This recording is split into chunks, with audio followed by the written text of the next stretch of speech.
संदर्भ में यहां आकर पूजन, उसके बाद मां अन्नपूर्णा का मंदिर का शिखर ध्वजारोहण किए हुए माननीय श्री रक्षा मंत्री जी को निवेदन प्रदान करें।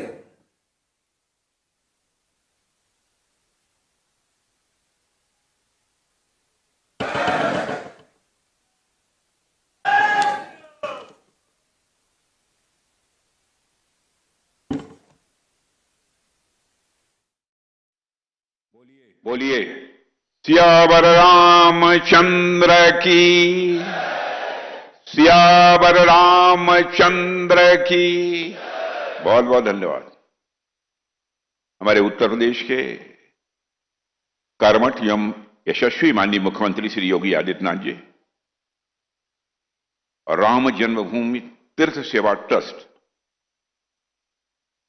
के अध्यक्ष जो मौजूद नहीं है, उनकी अनुपस्थिति में भी मैं उनके प्रति सम्मान के व्यक्त करता हूं।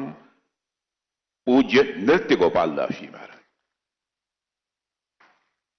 श्री राम जन्मभूमि तीर्थ क्षेत्र ट्रस्ट के महासचिव आदरणीय चंपत राय जी, श्री राम मंदिर निर्माण समिति के अध्यक्ष श्री नृपेंद्र जी मिश्र, श्री राम जन्मभूमि तीर्थ क्षेत्र ट्रस्ट के सदस्य डॉक्टर अनिल जी मिश्र, श्री देवेंद्र दास जी,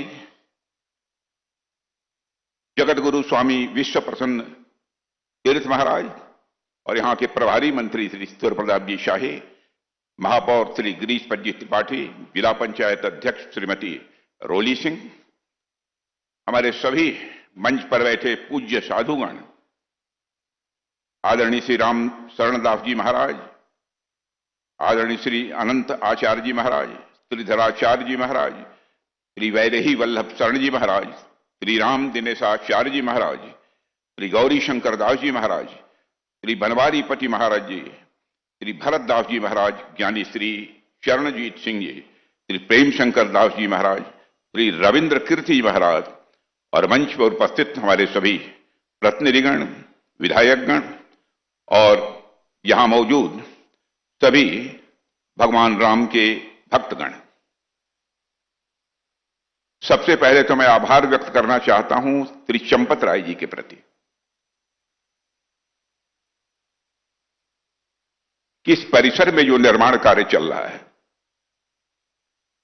उस निर्माण कार्य के बारे में उन्होंने बहुत ही विस्तृत जानकारी दी है। मैं इस सच्चाई को आप सबके समक्ष स्वीकार करना चाहता हूं कि अभी तक इतनी विस्तृत जानकारी मुझे नहीं थी और बहुत ही अच्छा उनका प्रस्तुतिकरण रहा है। और हमारे उत्तर प्रदेश के मुख्यमंत्री योगी जी के बारे में तो कुछ कहना ही नहीं है। उन्होंने अपने उद्बोधन के माध्यम से जिन लोगों को थोड़ी बहुत नींद भी आती रही होगी, उन्हें जगा दिया है। देवियों और सज्जनों, आज प्रतिष्ठा द्वादशी के इस पुनीत अवसर पर आप सभी पूज्य संतों, पूज्य मनीषियों और भगवान श्री राम के हृदय में निवास करने वाले अवधवासियों तथा मेरे देश के समस्त नागरिकों को भारत के धार्मिक पुनरुत्थान के केंद्र श्री अयोध्या धाम से मेरा सादर जय श्री राम। बहनों और भाइयों, आज इस पावन भूमि पर आकर सचमुच मैं बहुत ही भावुक हूं और अभिभूत हूं। मुझे कहना हो तो एक वाक्य में यही कह सकता हूं, नाथ आज मैं काह न पावा। हे परमात्मा, जो मुझे मिलना चाहिए था जीवन में, मैं समझता हूं कि आज यह दर्शन करने के बाद मुझे अपने जीवन में मिल गया है। आज मुझे क्या नहीं मिल गया, यह दिन पाकर मैं मानता हूं कि सब कुछ मुझे मिल गया।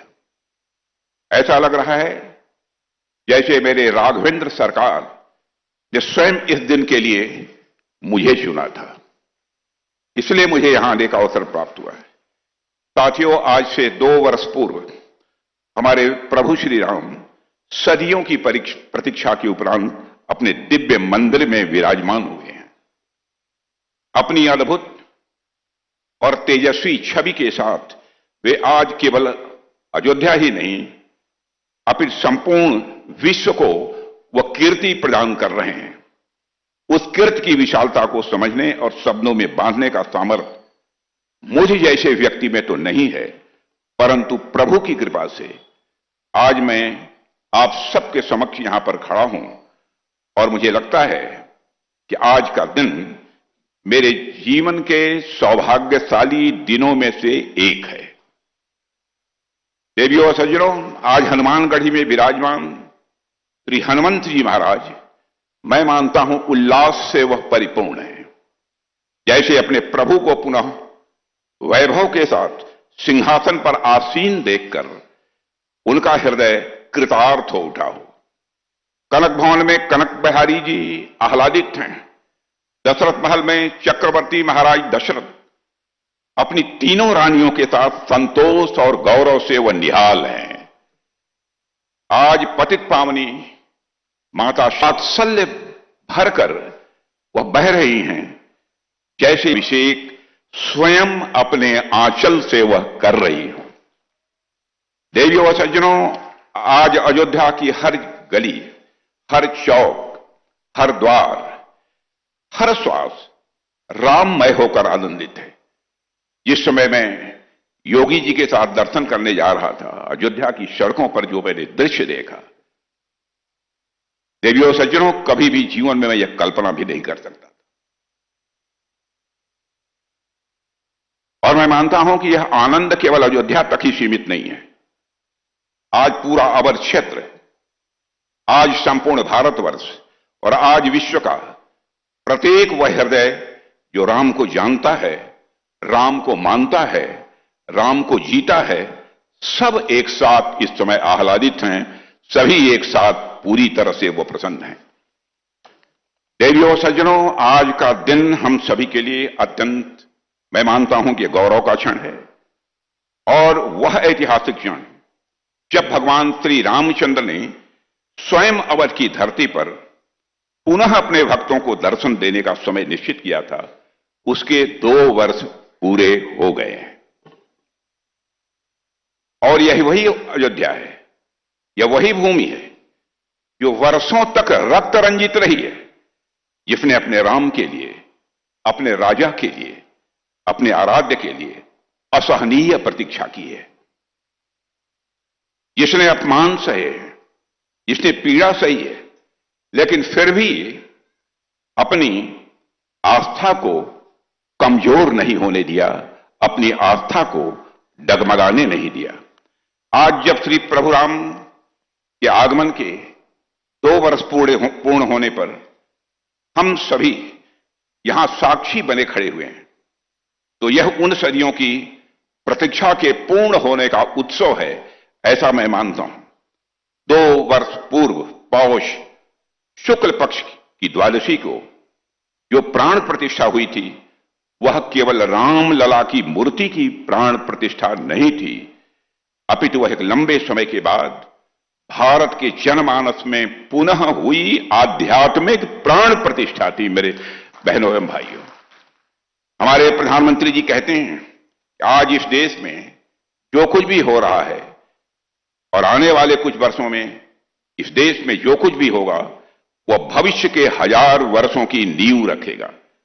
भगवान रामलला के मंदिर का, चाहे वह स्थापत्य हो या फिर इसकी भावना, उनके इस कथन को मैं मानता हूं कि चरितार्थ कर रहे हैं।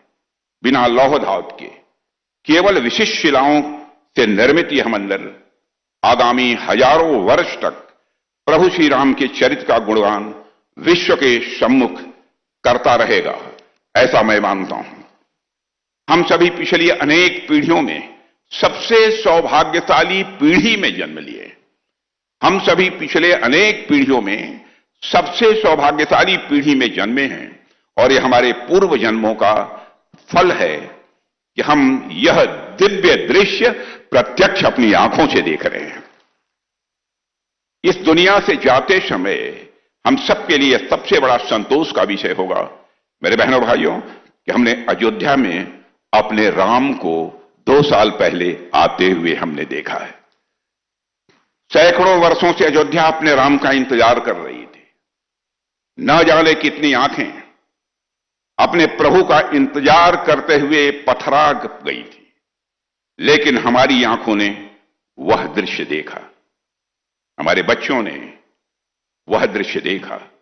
भगवान राम के प्राण प्रतिष्ठा का वह दृश्य इतना सुंदर था कि हमारे आने वाली पीढ़ियां हमारी आंखों में झांक कर वह दृश्य देखेंगी और खुद को वह भाग्यशाली समझेंगी। देखने वालों की आंखों में झांक कर आने वाली पीढ़ियां देखेंगी भगवान राम को और वह अपने को भाग्यशाली समझेंगी। मैं कई बार सोचता हूं कि राम मंदिर का जो आंदोलन रहा है, उस आंदोलन के बारे में न जाने क्या क्या कहा गया, क्या क्या बातें प्रचारित की गई, जबकि मुझे ऐसा लगता है कि राम मंदिर आंदोलन दुनिया के सबसे ग्रैंड नैरेटिव में से एक है। मैं इसको ग्रैंड नैरेटिव इसलिए कह रहा हूं क्योंकि भूगोल, ज्योग्राफी और टाइम, भूगोल और समय दोनों के हिसाब से राम मंदिर आंदोलन दुनिया का सबसे बड़ा आंदोलन रहा है, सबसे बड़ा आंदोलन रहा है। भूगोल के हिसाब से यदि आप देखें तो Bharat, Pakistan, Afghanistan, Sri Lanka, Nepal, Indonesia, Vietnam, Thailand और ऐसे अनेक देश हैं जहां हिंदुओं के अलावा भी कई ऐसे समुदाय हैं जो भगवान राम को पूजते हैं, जो जन्मभूमि पर मंदिर बनते देखना चाहते थे। इतनी बड़ी ज्योग्राफी, इतना बड़ा भूगोल किसी एक आराध्य के लिए बहुत ही कम देखने को मिलता है। और ज्योग्राफी के अलावा टाइम के हिसाब से भी आप देख लीजिए, दुनिया के किसी भी हिस्से में किसी समुदाय ने अहिंसक तरीके से लगातार 500 वर्षों तक अपने ही आराध्य की जन्मभूमि पर उनके भव्य मंदिर का निर्माण का इंतजार शायद ही किसी ने किया हो। इसलिए ज्योग्राफी और टाइम दोनों ही मामलों में आप देखें तो राम मंदिर आंदोलन से बड़ा ग्रैंड नैरेटिव आपको दुनिया में कोई दूसरा देखने को नहीं मिलेगा। हम उस ग्रैंड नैरेटिव की सफलता की भी उत्सव मना रहे हैं, मैं ऐसा मानता हूं। और वह नैरेटिव इतना सफल हुआ कि न सिर्फ राम अपने मंदिर में आए, बल्कि आज उस मंदिर पर धर्म की ध्वजा लहरा रही है। कितने ही विदेशी आक्रांता इस देश आए, सबने सनातन के इस केसरिया ध्वज को गिराने की चेष्टा हमेशा की, लेकिन अब राम मंदिर के शिखर पर जब यह केसरिया ध्वज देवी और सज्जनों आज लहरा रहा है, तो इस ध्वज से टकराने वाली हवाएं दुनिया भर में जाकर यह संदेश देंगी कि हमारी ओर गौर से देखो। दुनिया भर में जो भी इस ध्वज से हवाएं टकराएंगी, दुनिया भर में जाकर यह संदेश देंगी, हमारी ओर ध्यान से देखो, हमारी ओर गौर से देखो। हम वही सभ्यता हैं जिसे मिटाने के लिए न जाने कितने आक्रांता आए।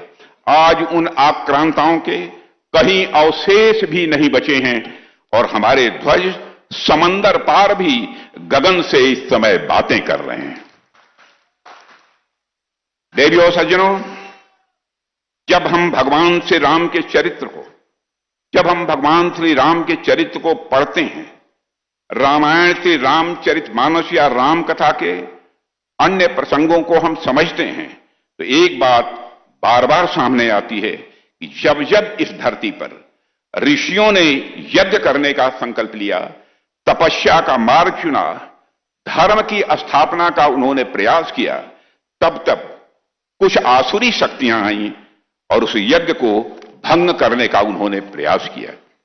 यही इतिहास है, यही सत्य भी है और वैसा ही दृश्य हमने अपने जीवन काल में भी देखा है। जब रथ यात्रा शुरू हुई और अयोध्या से लेकर पूरे भारत के संत, महंत, वैरागी और कार सेवक एक स्वर में खड़े हुए, तब उन पर भी वही आसुरी शक्तियां टूट पड़ी थी। मैं खुद भी उन तमाम घटनाओं का साक्षी रहा हूं और मैं अपने को भाग्यशाली मानता हूं कि जिस समय ढांचा यहां गिरा था, उसके बाद पहला जो सत्याग्रह का आंदोलन प्रारंभ हुआ था, उसमें युवा मोर्चे का मैं राष्ट्रीय अध्यक्ष था। एक संत के साथ मुझे भी नेतृत्व करने का अवसर प्राप्त हुआ था। गोलियां चली थी उस समय, लाठियां बरसी, रास्ते रोके गए और प्रभु राम का नाम लेने वालों को अपराजित घोषित करने का भी उस समय प्रयास किया गया। राम का नाम लेने वालों को कारागार की चार दीवारियों के पीछे कर दिया गया। पर देवियों सज्जनों, हम सब ने प्रभु राम से ही सीखा है, समय सबका न्याय करता है। प्रभु राम से हम सबने सीखा है, समय सबका न्याय करता है। जिसने राम का साथ दिया, जिसने राम राज्य का साथ दिया, जिसने अयोध्या और अवध के विकास का साथ दिया, वह आज प्रभु की कृपा से निरंतर इस राष्ट्र की सेवा में लगा हुआ है। और जिन्होंने राम काज के मार्ग में अवरोध खड़े किए, जिन्होंने संतों, वैरागियों और नागा साधियों तक पर भी गोलियां चलवाई, जिन्होंने त्याग और तपस्या को कुचलने का काम किया, उनकी स्थिति भी आज दुनिया देख रही है। देवियों सज्जनों, कोई भी सामाजिक आंदोलन अचानक शून्य से जन्म नहीं लेता है। कोई भी सामाजिक आंदोलन शून्य से जन्म नहीं लेता है। वह समाज की चेतना से निकलता है, समाज के भीतर पलता है और समाज के बदलाव के अनुसार खुद को बदलते हुए आकार भी लेता है। और जब आंदोलन आगे बढ़ता है तो वह समाज की दिशा भी तय करता है। राम मंदिर निर्माण का आंदोलन भी एक ऐसा ही आंदोलन रहा है जिसने न केवल इतिहास को झकझोरा है, बल्कि वर्तमान को दिशा दी है और साथ ही भविष्य की नींव भी रखी है। बहनों भाइयों, यह संघर्ष कोई एक दिन का नहीं था। यह संघर्ष कोई एक दिन का नहीं था। यह 5 शताब्दियों से अधिक समय तक चला हुआ धैर्य, तपस्या और आस्था का यह संघर्ष था। लेकिन मुझे याद आता है कि जिस तीव्रता, जिस चेतना और जिस व्यापक जन जागरण के साथ यह आंदोलन 90 के दशक में सबके सामने आया, उसने पूरे राष्ट्र को ही पूरी तरह से आंदोलित कर दिया था। हम सबने भगवान राम के मंदिर के लिए चले उस आंदोलन को अपनी आंखों से देखा है और मैं कहना चाहता हूं कि देखा ही नहीं है, बल्कि उस आंदोलन को हम लोगों ने जिया भी है। संयोग देखिए कि वही 90 का दशक भारत के लिए एक परिवर्तन का दशक भी बना। आर्थिक मोर्चे पर देश ने नए रास्ते खोले। निजीकरण, उदारीकरण और वैश्वीकरण की प्रक्रिया प्रारंभ हुई। सामाजिक स्तर पर वंचितों, शोषितों, पिछड़ों और मातृशक्ति के स्वाभिमान की नई आवाज इसी हिंदुस्तान की धरती पर सुनाई देने लगी। मैं यह नहीं कहता कि यह सारे परिवर्तन केवल मंदिर आंदोलन के कारण हुए, लेकिन इतना मैं अवश्य कह सकता हूं कि जब भी समाज जागता है तो उसका असर हर क्षेत्र पर पड़ता है। कोई क्षेत्र समाज जीवन का अछूता नहीं रह जाता है। चेतना कभी एक दिशा में नहीं बहती, वह पूरे समाज को अपने साथ बहा ले जाती है। वही चेतना हमें आज भी समस्त भारत में इस समय दिखाई दे रही है। आज डबल इंजन सरकार के सशक्त नेतृत्व में अयोध्या अभूतपूर्व परिवर्तन का यह साक्षी बन रही है।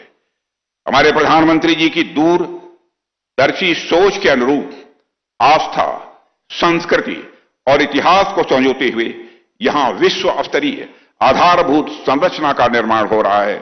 राम मंदिर निर्माण के बाद करोड़ों श्रद्धालुओं के आगमन ने अयोध्या को वैश्विक धार्मिक पर्यटन का केंद्र बना दिया है।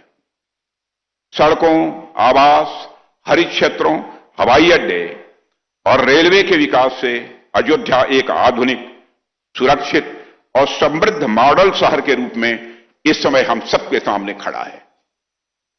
देवियों सज्जनों, यह विकास केवल मैं मानता हूं अयोध्या का विकास नहीं है, बल्कि समूचे भारत के गौरव का यह प्रतीक है। इसलिए मैं श्री हनुमान जी के प्रत्यक्ष कृपा पात्र उत्तर प्रदेश के यशस्वी मुख्यमंत्री श्री योगी आदित्यनाथ जी को भी इसके लिए मैं विशेष बधाई देना चाहता हूं।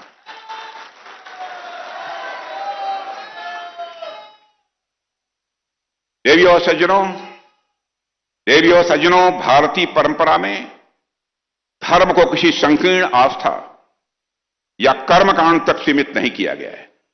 भारतीय परंपरा में धर्म को किसी संकीर्ण आस्था या कर्मकांड तक सीमित नहीं किया गया है, बल्कि उसे जीवन की संपूर्ण व्यवस्था के रूप में देखा गया है। और जब धर्म को साकार रूप में देखना हो तो श्री राम का चरित्र अपने आप स्वाभाविक रूप से सामने आकर खड़ा हो जाता है।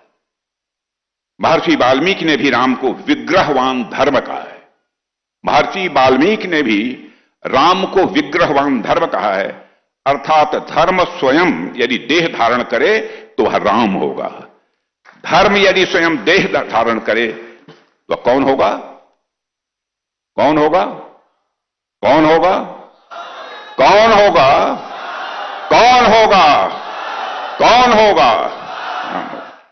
देवियों सज्जनों, कर्तव्य परायणता के कोई साक्षात स्वरूप हैं तो वह हैं हमारे राम।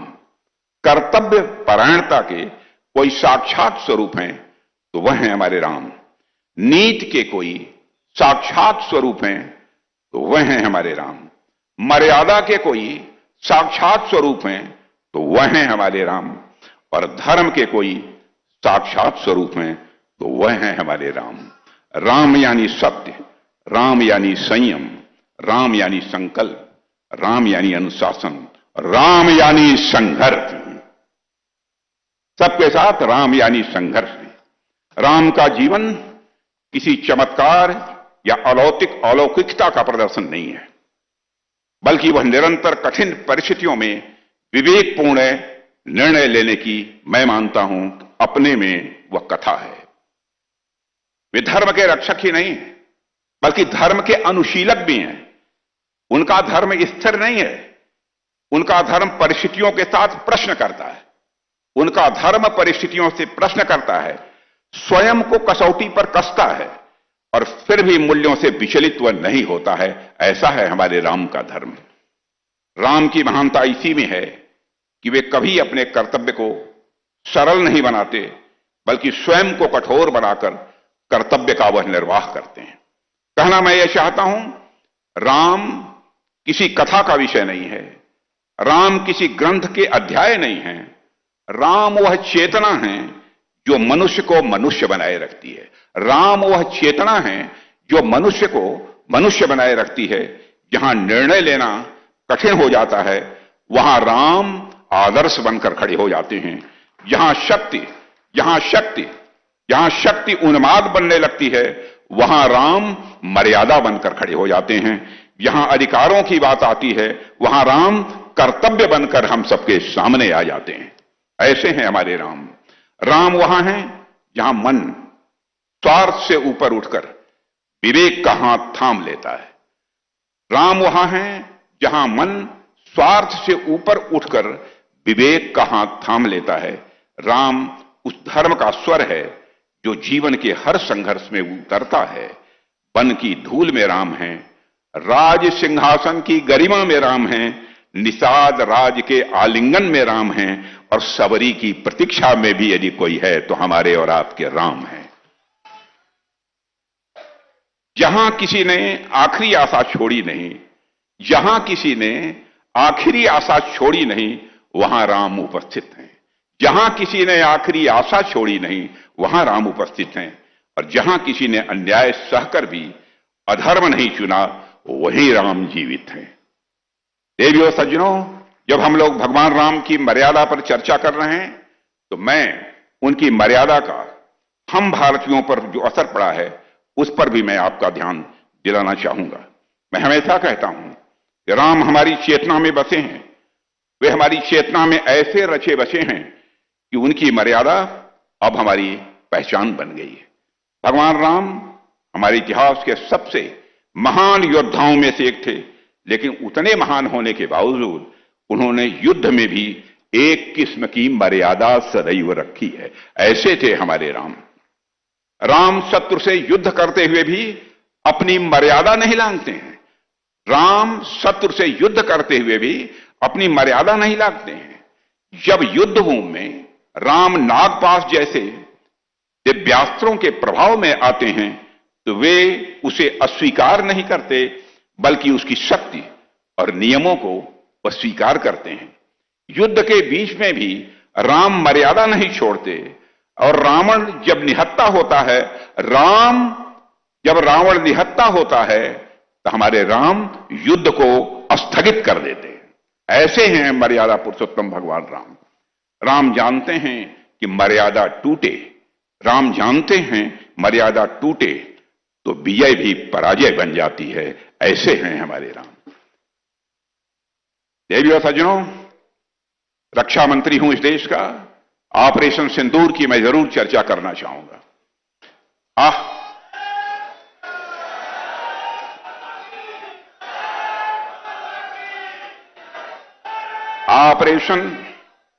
ऑपरेशन सिंदूर के दौरान भारत ने भी भगवान राम की इसी मर्यादा का पालन किया है। ऑपरेशन सिंदूर के दौरान भारत ने भी भगवान राम के इसी मर्यादा का पालन किया है। जैसे राम का लक्ष्य रावण का संहार नहीं बल्कि अधर्म का अंत था, हमारा भी वही लक्ष्य था कि हम आतंकियों और उनके आकाओं को सबक सिखाकर आएंगे, और हमने बहनों भाइयों बस यही किया।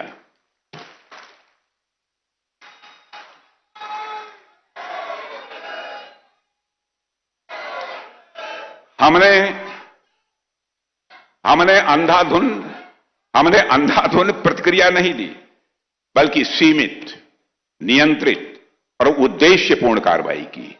सीमित, नियंत्रित और उद्देश्यपूर्ण हमने कार्रवाई की। राम की मर्यादा हमें सिखाती है कि युद्ध में भी मूल्य जीवित रहने चाहिए। युद्ध में भी मूल्य जीवित रहने चाहिए। ऑपरेशन सिंदूर ने भी सिद्ध किया कि आधुनिक भारत राम की उस मर्यादा का सच्चा उत्तराधिकारी है। राम विनम्र हैं, राम शीलवान हैं, राम कृपालु हैं, लेकिन जहां आवश्यकता पड़ती है वहां वही राम अजानुभुज सरचापधर संग्राम जितखर दूषणम, यानी राम जी वहीं दुष्ट दलन की भूमिका में भी आ जाते हैं। ऑपरेशन सिंदूर के दौरान हमने भगवान राम की उसी प्रेरणा के तहत ही काम किया है। देवियों सज्जनों, इस भव्य मंदिर के प्रांगण में मुझे एक और बात स्मरण हो रही है।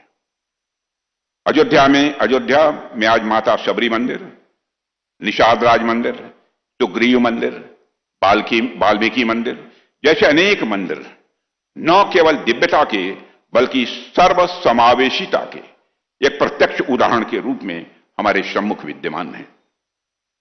जो सामाजिक समरसता हम श्री राम जी के जीवन में देखते हैं, वही समरसता आज हमें श्री राम जी के मंदिर के प्रांगण में भी देखने को मिल रही है। मैं मंदिर निर्माण समिति जो हमारी है, राम जन्मभूमि जो तीर्थ क्षेत्र ट्रस्ट है, उन लोगों को इसके लिए मैं विशेष बधाई देना चाहता हूं, और उत्तर प्रदेश के योगी आदित्यनाथ जी को भी मैं विशेष रूप से बधाई देता हूं और इसके लिए उनकी प्रशंसा करता हूं। देवियों सज्जनों, इसके अलावा जहां भी प्रभु राम का जिक्र आता है वहां माता सीता का भी जिक्र स्वाभाविक रूप से आता ही है। आप लोग अवगत होंगे कि इस मंदिर के अतिरिक्त माता जानकी के जन्म स्थान सीतामढ़ी के पुनौरा धाम को भी भव्य बनाने के लिए हमारी सरकार लगातार प्रयासरत है, और प्रधानमंत्री जी ने इसकी घोषणा की थी बिहार में जाकर, और स्वयं बराबर इसके निर्माण कार्य के बारे में हमारे प्रधानमंत्री जी पूछताछ करते ही रहते हैं। वैसे तो मेरी इच्छा है सरस्वती मेरी जिह्वा पर कृपा करें और मैं ऐसे ही घंटों तक प्रभु के बारे में बखान करता रहूं, बोलता रहूं, लेकिन जैसा कि गोस्वामी तुलसीदास जी ने लिखा है, करण चहूं रघुपुत्र गुण गाहा, करण चहूं रघुपति गुण गाहा, लघु मति मोरी चरित अवगाहा। यानी मैं श्री रघुनाथ जी के गुणों का वर्णन तो करना चाहता हूं, लेकिन एक तरफ तो उनका चरित्र इतना अथक है, अथाह है, और दूसरी तरफ मैं अपनी लघुमति से उनका क्या ही वर्णन कर पाऊंगा। भाव इतने विशाल हैं कि वाणी उनका भार नहीं उठा पाएगी, पर यही तो राम की विशेषता है, पर यही तो राम की विशेषता है। हर बार लगता है कि इतना कुछ कह दिया उनके बारे में, और फिर लगता है कभी कुछ भी नहीं कहा। इसलिए आज और कुछ न कहते हुए मैं अपनी आंखों से इन दृश्यों को और अपने मस्तिष्क में इन स्मृतियों को संजो ले जाना चाहता हूं। और मैं आप सभी पूज्य संत जो मंच पर बैठे हुए उनकी उपस्थिति में ईश्वर से यह मैं प्रार्थना करता हूं, यावत चंद्र दिवाकरो, यानी जब तक सृष्टि में सूर्य और चंद्र विराजमान रहें, युगों युगों तक इस मंदिर की धर्म ध्वजा यों ही लहराती रहे। मैं प्रभु श्री राम से प्रार्थना करता हूं, मैं प्रभु श्री राम से प्रार्थना करता हूं